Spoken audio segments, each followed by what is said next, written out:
السلام عليكم ورحمة الله وبركاته. الحمد لله نحمده ونستعينه ونستغفره ونؤمن به ونتوكل عليه ونعوذ بالله من شرور أنفسنا ومن سيئات أعمالنا. من يهده الله فلا مضل له ومن يضلل فلا هادي له. أشهد أن لا إله إلا الله وحده لا شريك له وأشهد أن سيدنا ونبينا ومولانا محمدا عبده ورسوله صلى الله وسلم وبارك على نبينا محمد وعلى آله وصحبه وسلم تسليما كثيرا كثيرا. أما بعد فأعوذ بالله من الشيطان الرجيم. بسم الله الرحمن الرحيم. من عمل صالحا من ذكر أو أنثى وهو مؤمن فلنحيينه حياة طيبة ولنجزينهم أجرهم بأحسن ما كانوا يعملون. وقال الله تبارك وتعالى: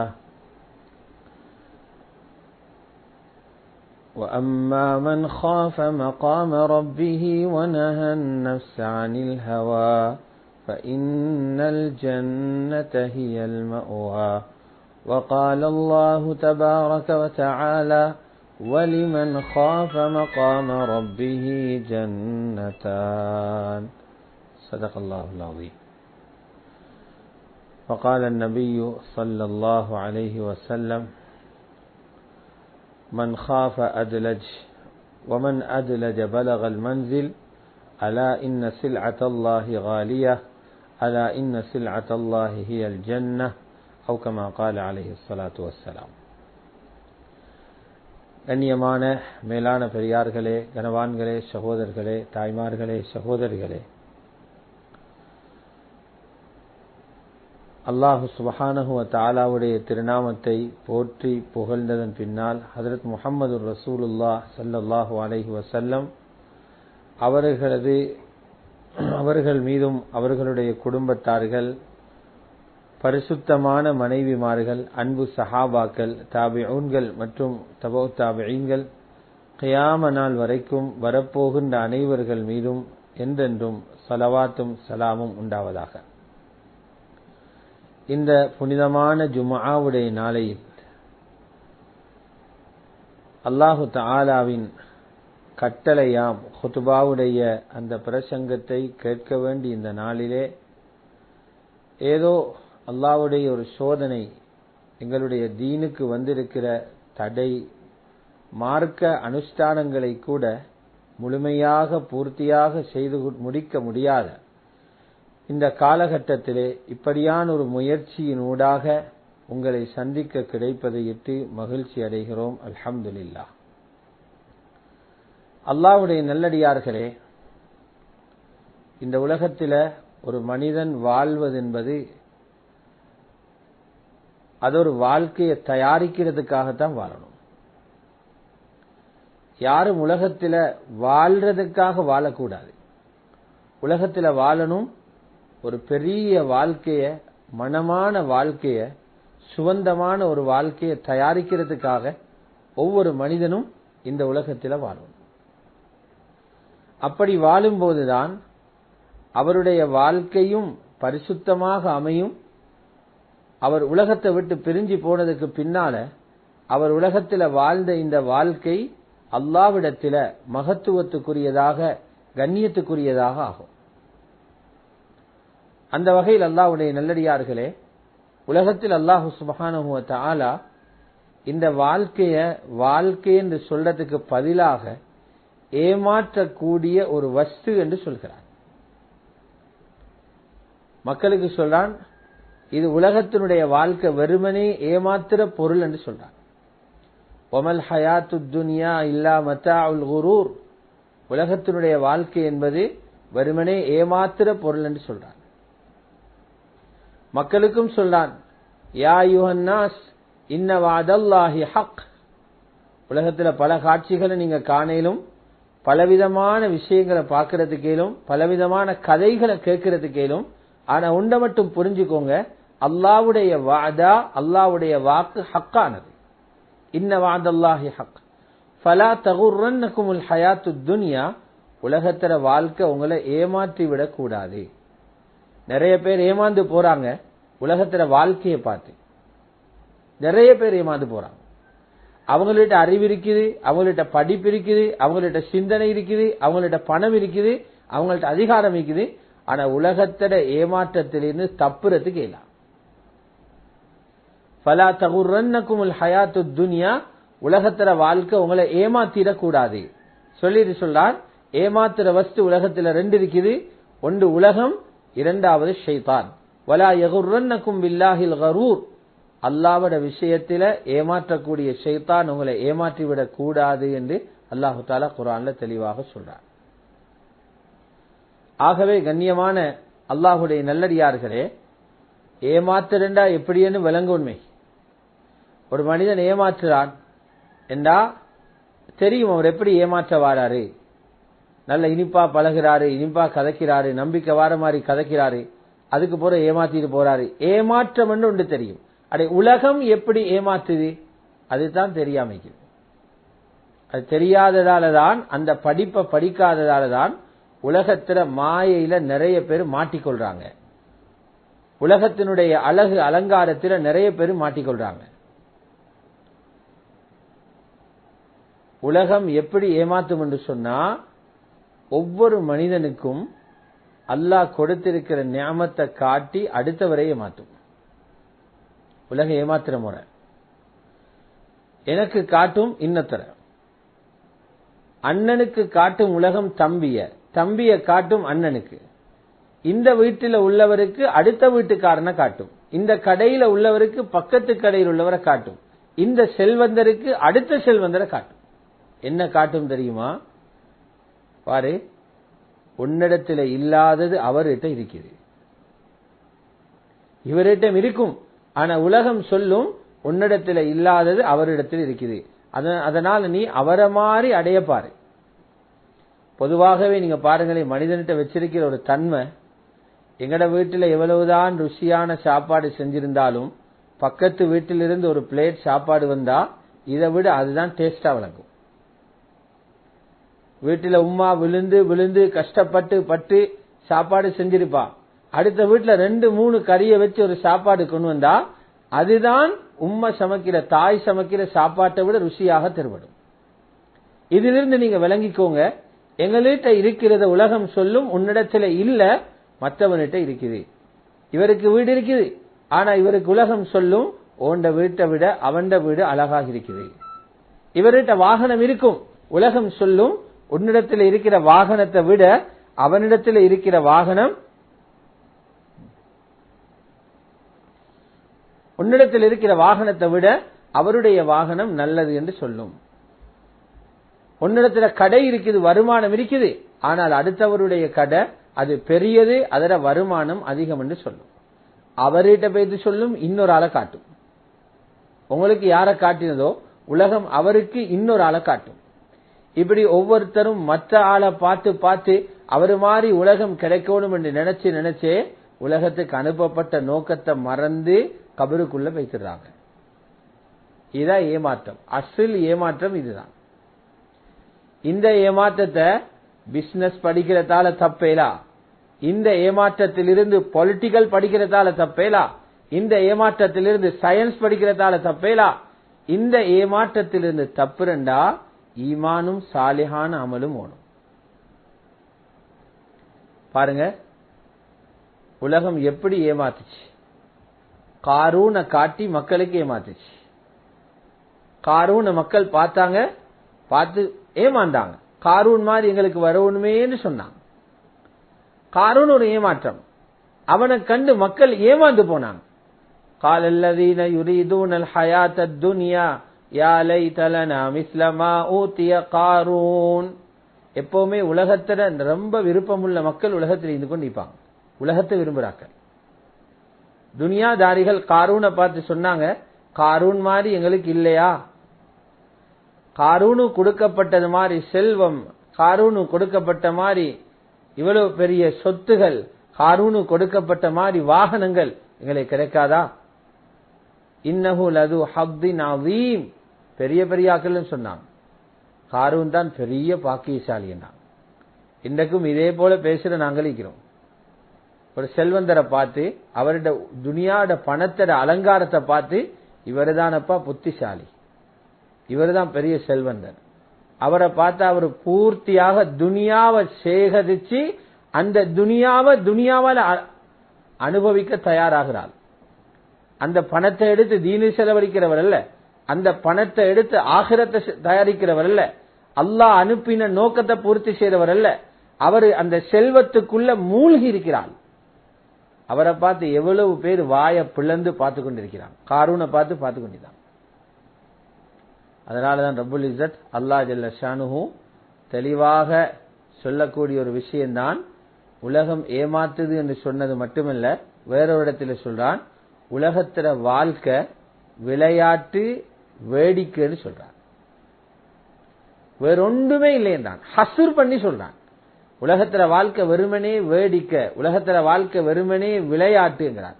வமல் ஹயாத்துத் துன்யா இல்லா லஇபுன் வலஹ். விளையாட்டுன்ற உதாரணமே எவ்வளவு பெரிய விஷயம் பாருங்க. விளையாட்டில் இருக்குது என்ன? விளையாட்டு தொடர்ந்து விளையாடலாம். ஃபுட்பால் விளையாடின ஒரு 1.5 மணி நேரம் போகும், கிரிக்கெட் விளையாடின ஒரு 6-8 மணி நேரம் போகும். வாழ்க்கை பூரா விளையாடலவை, அப்படி விளையாடினா மென்டல் ஹாஸ்பிட்டலுக்கு கொண்டு போடுவாங்க. அதனால உலகம் எப்படி விளையாட்டு தற்காலிகமாக நேரம் குறிக்கப்பட்ட அளவு இருக்குதோ அது மாதிரிதான் இந்த உலகம். விளையாட்டுல 2 பகுதி இருக்குது, விளையாடுறவங்க பாக்குறவங்க. விளையாடுறவங்களை விட பாக்குறவங்க கூட. கிரிக்கெட்ல பாருங்க, விளையாடுவாங்க கொஞ்சம் பேர் தான், 11 பேர் 22 பேர் விளையாடுவாங்க. பார்த்து கொண்டிருக்கிறவங்க 1,00,000 பார்ப்பாங்க. ஊடகங்களினூடாக பல கோடி பேர் பார்ப்பாங்க. பார்வையாளர்கள் அதிகம். விளையாடுறவர்களுக்கு லாயிப், பார்க்கிறவர்களுக்கு லஹு. அல்லாஹ் சொல்ற உலக வாழ்க்கை இப்படித்தான், விளையாட்டும் வேடிக்கையும். காரூன் விளையாட்டு, அதை சுத்தி பார்த்தவங்களுக்கு வேடிக்கை. வமல் ஹயாத்துத் துன்யா இல்லா லஇபுன் வலஹ். ஏன் அல்லாஹ் சுப்ஹானஹு வ தஆலா உலக வாழ்க்கையை விளையாட்டு என்று சொன்னான்? அவன் சொல்லி போட்டு அதோட நிறுத்தல்ல, தொடர்ந்து சொல்றான், வாழ்றதுண்டா ஆகிரால தான் வாழணும். வாழ்றதுக்கு ஆசையா? மௌத்தான பிறகு கபரிலிருந்து தொடங்குதே, அங்க வாழ்க்கையே தொடங்குனீங்க. வஇன்னத்தாரல் ஆகிரத லஹியல் ஹயவான். ஆகிராட வீடு தான் வாழ்றதுக்குள்ள வீடு. ஆனா அதை விளங்குற புத்தியோனும். லவ்கானு யஅலமூன். அறியக்கூடியவங்களாக இருந்தா, இல்முள்ளவங்களாக இருந்தா, உலகம் விளையாட்டு என்பதை லேசா புரிஞ்சு கொள்வாங்க. ஆகிரா தான் வாழ்றதுக்குள்ள இடம். அதனால் உலகத்தில் இருந்து கொண்டு மறுமையை எவ்வளவு பெஸ்டா, எவ்வளவு அழகாக தயாரிக்கணுமோ, எவ்வளவு சிறப்பாக தயாரிக்கணுமோ அவ்வளவு சிறப்பாக தயாரிப்பாங்க. தஃப்சீர்ல எழுதுறாங்க, அல்லாஹ் சுப்ஹானஹு வ தஆலா ஏன் உலகத்தை விளையாட்டு என்று சொல்லிட்டு மறுமைய வாழ்க்கை என்று சொல்றான்? அதுக்கு ஒரு காரணம் இருக்கணும். வெளிரங்கமா பார்த்தா ரெண்டுமே வாழ்க்கை போலதான் இருக்கு. அங்கேயும் வீடு இருக்குது, இங்கேயும் வீடு இருக்குது. அமைப்புகள் முறைகள் வித்தியாசமாக இருந்தாலும் எல்லாம் இருக்குது. அங்கேயும் பழம் இருக்குது, இங்கேயும் பழம் இருக்குது. அங்கேயும் பெண்கள் இருக்கிறாங்க, இங்கேயும் பெண்கள் இருக்கிறாங்க. அங்கேயும் பறவைகள் இருக்குது, இங்கேயும் பறவைகள் இருக்குது. ஏன் இதை நிராகரிச்சாங்க? உலமாக்கள் எழுதுறாங்க, வாழ்க்கை என்று சொல்றதுக்கு 4 விஷயம் தேவையாம். அந்த 4 உலகத்தில் இல்ல. அந்த 4 இருக்குது ஆகிரத்தில் மட்டும்தான். ஹதீஸ் ஷரீஃப்ல தெளிவாக வருகிறது, கேள்வி கணக்கு விசாரணைகள் எல்லாம் முடிஞ்ச பிறகு சுவர்க்கத்துக்குரியவங்க ஒவ்வொரு வேகத்தில் சுவர்க்கத்துக்கு போவாங்க. உலகத்துல தயாரிச்ச முறையில தான் ஆகிரத்துல சிராத்தை கடந்து கடந்து போவாங்க. எவ்வளவு தூரம் ஈமானையும் சாலிஹான் அமலையும் சம்பாதிச்சாங்களோ, அல்லாஹ்வும் ரசூலும் சொன்ன மாதிரி பல்ல கடிச்சு கொண்டு வாழ்ந்தாங்களோ, அந்த அமைப்புல தான் சொர்க்கத்துக்கு போற வேகம். சிலவங்க கண்ணை மூடி திறக்கிறதுக்கு இடையில போய்த்திருவாங்க, சிலவங்க காத்தட வேகத்துல போவாங்க, சிலவங்க பறவை மாதிரி பிளைட்ல பறக்கிற மாதிரி பறப்பாங்க, சிலவங்க மின்னல் வேகத்துல போவாங்க. கடைசியாக உள்ளவர் தவண்டு தவண்டு போவாருன்னு சொன்னாங்க நபி ஸல்லல்லாஹு அலைஹி வஸல்லம். அவங்களோட அமலுக்குள்ள ஸ்பீட்ல தான் சுவர்க்கத்துக்கு போயிடும். சுவர்க்கத்துக்கு போனதுக்கு பிறகு அவர்களை இங்கே பாருங்க, ஒரு ஹோட்டலுக்கு போனா நேரே பேக தூக்கிட்டு ரூமுக்குள்ள போயிடாது. அவங்களுக்கு ஒரு வரவேற்பு மண்டபம் இருக்கு, ரிசப்ஷன் ஒன்று இருக்குது, சாலத்து தர்ஹீப். அங்க வச்சு அவங்களோட விஷயங்கள்ல பேசி எல்லாம் முடிச்ச பிறகுதான் ரூமுக்கு போகணும். அல்லாஹ் சுவர்க்கத்திலையும் வரவேற்புக்கு வச்சிருக்கிறான் ஹூருல் ஐன்களை. ஹதீஸ்ல வருகிறது, குறைந்த பட்ச சொர்க்கவாதிக்கு 70 ஹூறுகளை அல்லாஹ் வச்சிருக்கிறான். 70 ஹூர்லிங்களை வச்சிருக்கிறான். அவங்க தான் இந்த சுவர்க்கவாதியை வரவேற்கிறாங்க. அவங்க வரவேற்கிற வார்த்தைகள் இருக்குதே, 4 வார்த்தைகளும் உலகத்தில் இல்லாததை தான் சொல்லி வரவேற்பாங்க. சொல்வாங்க, இன்னலக்கும் மன் தஹ்யவ் ஃபலா தமூது அபதா. நீங்க வாழ்றதுக்கு வந்திருக்கிறீங்க, நீங்க இது பிறகு மௌத்தாகவே மாட்டீங்க. இது உலகத்தில் ஒருத்தருக்கு கிடைக்காது. கோடீஸ்வரனும் மௌத்தாக மிக்கேல்வான், உலகத்துக்கே மன்னன் மௌத்தாக மிக்கேல்வான், அவரும் மௌத்தாகும். துல்கர்னை உலகத்தை ஆட்சி செஞ்சாரு, அவரும் மௌத்தா போயிட்டாரு. சுலைமான் அலைஹிஸ்ஸலாம் காத்தில பறந்தாரு, அவரும் மௌத்தா போயிட்டாரு. ஜின்களை கண்ட்ரோல வச்சிருந்தாரு, அவரும் மௌத்தா போயிட்டாரு. எல்லாருக்கும் மௌத்து தான். அங்க போற சாதாரண கூலிக்காரனுக்கும் சொர்க்கத்தர ரிசப்ஷன்ல சொர்க்கத்துடைய வரவேற்பு மண்டபத்தில் சொல்லப்படும், நீங்க வாழ வந்திருக்கிறது, உங்களுக்கு மௌத்து வராது. எல்லா பயமும் பெய்த்து மௌத்து இல்லையா? எவ்வளவு பயமும் எங்களை சுத்தி நிக்கிற பயம் எல்லாம் மௌத்து வந்துருமோட பயம்தானே. அதுதான் முதலாவது போக்கப்படுது. இரண்டாவது சொல்வாங்க, இன்னலக்கும் மன் தஸ்ஹு ஃபலா தஸ்குமு அபதா. நீங்க ஆரோக்கியமாக இருக்க போறீங்க, உங்களுக்கு இதுக்கு பிறகு நோயே வராது. சொர்க்கத்தில் ஒரு நோயும் இல்லை, தடுமலும் இல்லை, காய்ச்சலும் இல்லை, கேன்சரும் இல்லை, அங்க கொலஸ்ட்ராலும் இல்லை, அங்க சுகரும் இல்லை, அங்க கொரோனாவும் இல்லை, ஒண்ணுமே இல்லை. அங்க வைத்தியர்கள் இல்ல, அங்க மருந்து இல்ல, அங்க ஆபரேஷன் இல்ல, ஹாஸ்பிட்டல் இல்ல, அங்க எதுவுமே இல்ல. ஏன்? அதெல்லாம் தேவைப்படுற நோய் இல்ல. அல்லாஹ் ஆரோக்கியவானாக வைக்கிறான். ஆரோக்கியமா இருந்தா தானே எல்லாத்தையும் முழுமையா அனுபவிக்கணும். சில பொருள்களுக்கு இது சாப்பிட விரும்புறாங்க, ஆனா பயம் கொலஸ்ட்ரால் கூடிடுமோ, சிலது இருக்குது பயம் சுகர் கூடிடுமோ, சிலது எடுக்க பயம் ஏதாவது நோய்கள் வந்துடுமோ. முன்னுக்கு இருக்கிறத அனுபவிக்க இயலாது, ஆரோக்கியத்தை பயந்து. இன்னைக்கு பாருங்க, நாடே அடைச்சி வச்சுக்கிறதுக்கு ஆரோக்கியம் இல்லா போயிடும்னு பயந்து, ஆரோக்கியத்து பயந்து. எவ்வளவு பேர் தொழில் இல்ல, எவ்வளவு பேர் கஷ்டப்படுறாங்க, பிரயாணங்கள் போயலாம், மையத்தூட்டு போயலாம், நோயாளிகளை பார்க்க போயலாம், ஒரு சந்தோஷமா கல்யாணம் ஒன்று இல்ல, ஒரு விருந்தொண்டு இல்ல, மக்களோட ஒன்று கூடல் இல்ல. இன்றைக்கு எங்களுக்கு கொத்துபாவை இல்லா போய்த்திருக்கிறதுக்கு ஆரோக்கியம் இல்லா போய்த்திரும் பயந்து. சொர்க்கத்தில் சொல்லப்படும், இன்னலக்கும் மன் தஸ்ஹு, நீங்க சிஹத்தாக ஆரோக்கியமாக இருப்பீங்க, உங்களுக்கு நோய் வரவே வராது. மூணாவது சொல்லப்படும், இன்னலக்கும் அன் தஷிப்பு ஃபலா தஹ்ருமு அபதா. நீங்க இதுக்கு பிறகு வாலிபர் தான், உங்களுக்கு வயோதிபம் இல்ல, நிரந்தரமான வாலிபம் உங்களுக்கு, வயோதிபம் இல்ல. நாலாவது சொல்லப்படும், நீங்க இதுக்கு பிறகு சந்தோஷமாயிருப்பீங்க, உங்களுக்கு கவலை வராது. கண்ணியமானவர்களே, உலகத்துல யாருக்குத்தான் இந்த 4 மிக்குது? யாரு மௌத் இல்லைன்னு சொல்லலும், யாருக்கு நோய் வராதுன்னு சொல்லலும், யாருக்கு கவலை வராதுன்னு சொல்லலும், யாருக்கு முதுமை வராதுன்னு சொல்லலும், அவ்வளவு பேருக்கு மெல்லமே வரும். ஆக இந்த 4ம் இல்லாததால அல்லாஹ் உலகத்தை சொற்ப காலத்தினுடைய விளையாட்டு என்று சொல்றான். ஆகிரத்தை அல்லாஹ் நிரந்தரமான வீடாக வச்சிருக்கிறான். ஆகவே ஒவ்வொருத்தரும் முயற்சி செய்யணும், இந்த உலகத்தை மேக்சிமம் பயன்படுத்தணும், இந்த உலகத்தை இயன்றளவு பயன்படுத்தணும். ஆகிரத்தில் அல்லாஹ்விடத்தில் பெரியோரு இடத்தை எடுக்கிறதுக்கு அல்லாஹ் சொல்றான், அங்க வந்து கை செய்தப்படவான மத்தரும், கனவு கண்டு கொண்டு வரவான மத்தரும், சும்மா சொர்க்கத்துக்கு அனுப்பிடுவான், சும்மா நரகத்திலிருந்து தப்பிடலும், கண்ணை மூடினே பறந்து பெய்திலும் சுவர்க்கத்து கனவு கண்டு கொண்டு வரவானம், தயாரிச்சுட்டு வாங்க.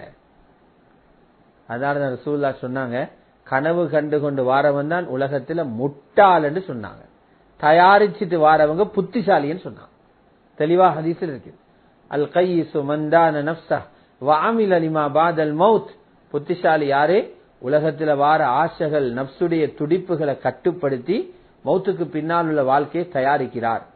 வல் ஆஜிஸ், முட்டாள் இயலாதவர் யாருன்னு சொன்னா, மன் நத்பா நப்சஹு ஹவாஹா, தன்னுடைய நப்சில வரக்கூடிய ஆசைகள் அதை அப்படி நப்ச ஹவாவுக்கு துயர்த்தி வைக்கிறார். ஹவா பல ஆசைகளை தூண்டுது, அதுக்குள்ள மாதிரி உள்ளத்தை துயர்த்தி வைக்கிறார். ஆசையை பின்னால பைத்துக் கொண்டிருக்கிறார். ஆசையானதெல்லாம் செஞ்சு கொண்டிருக்கிறார். ஆசையான இடங்களுக்கு எல்லாம் பைத்துக் கொண்டிருக்கிறார். ஆசையானதெல்லாம் அனுபவிச்சு கொண்டிருக்கிறார். மடேன்னு சொன்னாங்க ரசூலுல்லாஹ். மடேன்டா தமன்னா அலல்லாஹில் அமானி, எல்லா விளையாட்டையும் போட்டுட்டு அல்லாஹ்வை பத்தி பெரிய மனக்கோட்டை கட்டி கொண்டிருக்கிறான். தமன்னா என்று சொல்றதே ஒண்ட அடையோணும் என்று ஆசைப்படுறாரு, ஆனா அதுக்கு முயற்சி செய்யறார் இல்ல. முயற்சி செய்யாம ஆசைப்படுறதுதான் தமன்னி. தமன்னா அலல்லாஹில் அமானி. கண்ணியமான அல்லாஹ்வுடைய நல்லடியார்களே, ஆகவே ஒவ்வொருவர்களும் உலகத்தில மிகவும் பெரிய முயற்சி செய்யணும். ஒவ்வொரு இரவும் பெருமதியானது, ஒவ்வொரு பகலும் பெருமதியானது. இங்க கட்டி பிடிச்சு கொண்டிருக்கிறதுக்கு முயற்சி செய்யப்படாது. அல்லாஹ் எழுதின காலம் வரைக்கும் இருந்தே ஆகவும், அல்லாஹ் எழுதின ரிஸ்க் அனுபவிச்சே ஆகவும், ரிஸ்க் முடிஞ்ச பிறகுதான் மலக்குல் மௌத் வருவார். ரிஸ்க் முடியாம மலக்குல் மௌத் வாரல்ல. அதனால இந்த சிந்தனை விட்டுட்டு ஆகிரத்துல சிந்தனை இருக்கும். ஒவ்வொரு வெள்ளிக்கிழமை ரசூலுல்லாஹி ஸல்லல்லாஹு அலைஹி வஸல்லம் ஏன் சூரத்துல் ஜுமுஆ, ஏன் சூரத்துல் முனாஃபிகூன் ஓதுவாங்க. சூரத்துல் முனாஃபிகூன்ல ஜுமாலையும் இருக்குது. முனாஃபிகூன்ல உலகத்துல படைச்ச நோக்கம், அதை தவற விட்டவங்களுக்கு சக்கராத்தில எதை பத்திய கவலை வரும்னு நல்லா சொல்லி, வஅன்ஃபிகூ மிம்மா ரஸக்னாகும், நாங்க உங்களுக்கு செல்வத்தை தாரோமேப்பா, எத்தனை வழிகள்ல உங்களுக்கு ஹலாலான செல்வத்தை ஊத்து மாதிரி தந்து கொண்டிருக்கிறோம். ஹலாலா எவ்வளவு சம்பாதிக்கிறீங்க, இதெல்லாம் நீங்க மட்டும் தின்ன தரல, நீங்க ஜொல்லியா உலகத்தை அனுபவிக்க தரல, உங்களுக்கு நாங்க தந்ததை அல்லாஹ்வோட பாதையில செலவழிங்க. எவ்வளவு அல்லாஹ்வோட வழியில எல்லா நலவுகளுக்கு செலவழிக்கப்படுறதெல்லாம் அல்லாஹ்வோட பாதையில செலவழிக்கப்படுறதுதான். ஜகாத்து கொடுக்கிறார் அல்லாஹ்வோட பாதை தான். சதகா கொடுக்கிறார் அல்லாஹ்வோட பாதை தான். தண்டை ஈமான சீராக்க புறப்படுறார் அல்லாஹ்வோட பாதை தான். யகீன பாதுகாக்கிறதுக்கு முயற்சி செய்யறார் அல்லாஹ்வோட பாதை தான். யதீம்களுக்கு கொடுக்கிறார் அல்லாஹ்வோட பாதை தான். அனாதைகளுக்கு கொடுக்கிறார் அல்லாஹ்வோட பாதை தான். மஸ்ஜிதுக்கு கொடுக்கிறார் அல்லாஹ்வோட பாதை தான். மதரசாவுக்கு கொடுக்கிறார் அல்லாஹ்வோட பாதை தான். அல்லாஹ்வோட பாதையில செலவழிங்க. எதுக்கு முந்தி செலவழிக்கணும் தெரியுமா? உங்களுக்கு மௌத்து வர முந்தி. மின் கபலி ஐயத்திய அஹதகுமுல் மௌத், உங்களுக்கு மௌத்து வர முந்தி செலவழிச்சுக்கோங்க. இல்லையா சக்கராத்துல மலக்குல் மௌத்த கண்டோடனே ஒரு மனிதன் டைம் கேட்கிறான். ரெண்டு விஷயத்தை தான், பிள்ளை கல்யாணம் முடிச்சு கொடுக்கணும், கடன் எல்லாம் கொடுத்துடணும், ஊடு அரவாசி கட்டின வாக்குல அதை கட்டணும், வாகனத்தின் அரவாசி காசு கட்ட இருக்குது, லீசிங் கட்ட இருக்குது அதுக்கு, அல்லது பிசினஸ் இன்னும் கொஞ்சம் மெயின்டைன் பண்ணி கொடுத்துட்டு போகணும். இதுக்கு ஒன்றும் டைம் கேட்க மாட்டாங்க, தரவும் மாட்டாங்க. சக்கராத்துல ரெண்டு விஷயத்தை டைம் கேட்கிறான். ஒன்று, யா அல்லாஹ் எனக்கு இன்னும் கொஞ்சம் டைம் தான், ஓண்ட பாதையில செலவழிச்சிட்டு வர. فَيَقُولَ رَبِّ لَوْلَا أَخَّرْتَنِي إِلَى أَجَلٍ قَرِيبٍ, அஜல் கரீப், மிச்சம் தராதே, கொஞ்சம் டைம் ஒன்று தான், இன்னும் கொஞ்சம் டைம் ஒன்று தான், அதுக்குள்ள என்ன செய்வேன்? فَأَصَّدَّقْ, சதகா கொடுத்துட்டு வாரன். وَأَكُن مِّنَ الصَّالِحِينَ, இரண்டாவது சாலிஹான அமல் செஞ்சு ஒரு நல்ல மனுஷன் ஆயிட்டு வார. சாலிஹான் அமலுக்கும் சதகாவுக்கும் தான் டைம் கேட்பார். அல்லாஹ் சொன்னா நீங்க கேட்கவுமான, நான் தரவும் மாட்டேன். வலை யுஅখির அல்லாஹு நஃப்ஸன் இதா ஜா அஜலுஹா, எந்த ஒரு ஆத்மாவுடையவும் மரண நேரம் வந்துட்டா அல்லாஹ் அதை பிற்படுத்த மாட்டான். ஆக கண்ணியமான அல்லாஹ்வுடைய நல்லடியார்களே, அன்புக்குரியவர்களே, இந்த விஷயத்துல ரொம்பவும் எல்லாரும் கவனம் செலுத்த வேண்டிய ஒரு பாரிய பொறுப்பு இருக்குது. ஒவ்வொருத்தரும் பாருங்க, நாங்க ஒரு வெளிநாட்டு பிரயாணம் போறோம்டா கடைசியா ஒரு பார்வை பார்ப்போம், பேக்ல தேவையான எல்லாம் போட்டிருக்குதா, பாஸ்போர்ட் எடுத்திருக்கிறோமா, டிக்கெட் எடுத்திருக்கிறோமா, விசா சரியா பட்டிருக்குதா, மருந்து குடிக்கிறாள்னா மருந்து எடுத்திருக்கிறோமா, தேவையான அளவு காசு எடுத்திருக்கிறோமா, பேங்க் என்னெல்லாம் பாக்குறோம், எது தேவையோ அதெல்லாம் பாக்குறோம். சின்னொரு பயணத்துக்கே இப்படி தயாரிப்பு செய்யணும்டா, ஆகிராவுடைய நீண்ட பயணத்தை தயாராக இருக்கிற நாங்க எந்த அளவுக்கு எங்க பேக செக் பண்ணிக்கொள்ளணும், எந்த நேரம் ரெண்டு விஷயத்தை பார்த்துக்கொள்ளணும். அல்லாஹ்வோட ஹக்கில குறைபாடுகள் இருக்குதா, கலாவான தொழுகைகள் இருக்குதா, கலாவான நோன்புகள் இருக்குதா, ஜகாத்து முறையாக கொடுக்கப்பட்டிருக்கிறதா, ஹஜ்ஜி ஒழுங்காக செஞ்சிருக்கிறேனா, மனைவியினுடைய கணவனுடைய ஹக்குகளை அதா செஞ்சிருக்கிறேனா, பிள்ளைகளுடைய ஹக்குகளை அதா செஞ்சிருக்கிறேனா, இது எல்லாத்தையும் பார்க்கணும் இந்த பக்கம். இரண்டாவது, யாருக்காவது நான் அநியாயங்கள் செஞ்சிருக்கிறேனா, பேச்சால் அநியாயம், செயலால் அநியாயம், பார்வையால் அநியாயம், வார்த்தையால் அநியாயம், மனசை நோகடிக்கிறது, சண்டை பிடிக்கிறது, அதுக்குரிய மன்னிப்பு கேட்கணும். இது செய்யலையா அல்லாஹ்ட கடமைகளை செய்யணும். அடியார்களுக்கு அநியாயம் செஞ்சிருந்தா அந்த அநியாயத்துக்குரிய மன்னிப்பை வாங்கணும். இந்த ரெண்டு பகுதியையும் செஞ்சிட்டோம்டா எங்கட பேக்ல தேவையானதெல்லாம் ரெடி ஆயிக்கும். அல்லாஹ் ஹஜ்ஜி போறவங்களுக்கே சொல்றான், நல்ல முறையில் உங்களை கட்டுச்சாதங்களை ரெடி பண்ணிக்கோங்க. நீங்க கொண்டு போற சாமான்ல சிறந்தது அல்லாஹ்ட பயம். அது இல்லாட்டி ஹஜ் ஒழுங்கா அமையாது. நீங்க கட்டுச்சாதனங்களை தயார் பண்ணிக்கோங்க. சிறந்த கட்டுச்சாதனம் தக்வா தான் அல்லாஹ் சொல்றார். ஆகவே அதிகமான மக்கள் உலகத்தை விட்டு பெய்து கொண்டிருக்கிறாங்க. ரசூலுல்லாஹி ஸல்லல்லாஹு அலைஹி வஸல்லம் சொன்ன மாதிரி, எப்படி ஆட்டினுடைய முதுக பிடிச்சா அதுல ரோமங்கள் நிறைய விழுமோ, இது போல மரணங்கள் ஒரு காலத்துல விழுந்து கொண்டே இருக்க மாட்டாங்க. யார் யார் எந்த நேரத்துல எந்த அமைப்பில மௌத்தாகுவாங்கன்னு தெரியாது. ஆகவே தயார் நிலையில நாங்க இருக்கிறது தான் ஆகப்பெரிய புத்திசாலி.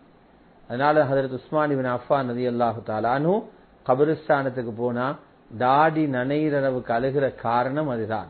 ஏன் தாடி நனையிறவுக்கு அழுதாங்க சொன்னாங்க, மற்றதெல்லாம் பிறகுதான்.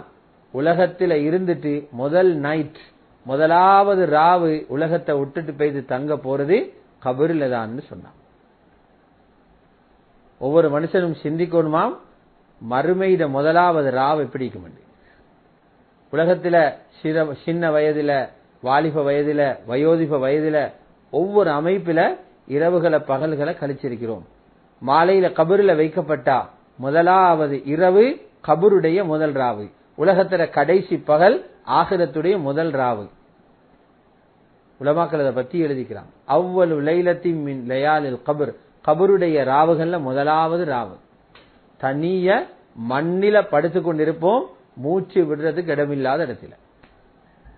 எப்படி இந்த ஹாலாத்தன்னு யோசனை பண்ணி பாருங்க. ஆக கண்ணியமான அல்லாஹ்வுடைய நல்லடியார்களே, அல்லாஹ் சுப்ஹானஹு வ தஆலா பல மனிதர்களையும் சோதித்துக் கொண்டிருக்கிற காலம். யாருமே நோய்களை கண்டு அஞ்ச வேண்டிய அவசியம் இல்லை.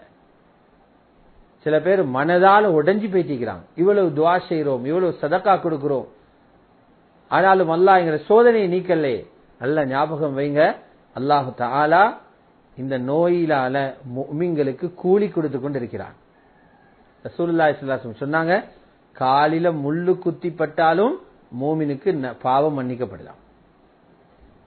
தலைவலி வருகிறது, அல்லாஹ் பாவத்தை மன்னிக்கிறான். காய்ச்சலுக்கு சொன்னாங்க, ஒரு இரும்பில கரை இருக்குது, அதை கொண்டு போய்த்து கொல்லனின் உலையில வச்சு தட்டினா எப்படி அந்த கரையில உகுருமோ, உடல் சூடாகி காய்ச்சல் வந்தா அல்லாஹ் பாவங்களை உதிர வச்சிடறான்.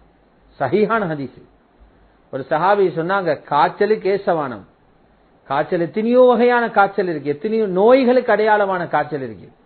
காய்ச்சலுக்கு ஏசாதீங்க, அது உங்களோட பாவங்களை மன்னிக்க வந்திருக்குதுன்னு சொன்னாங்க. அதை விட பெரிய பெரிய நோய்க்கு எவ்வளவு பாவ மன்னிப்பு கிடைக்கும்.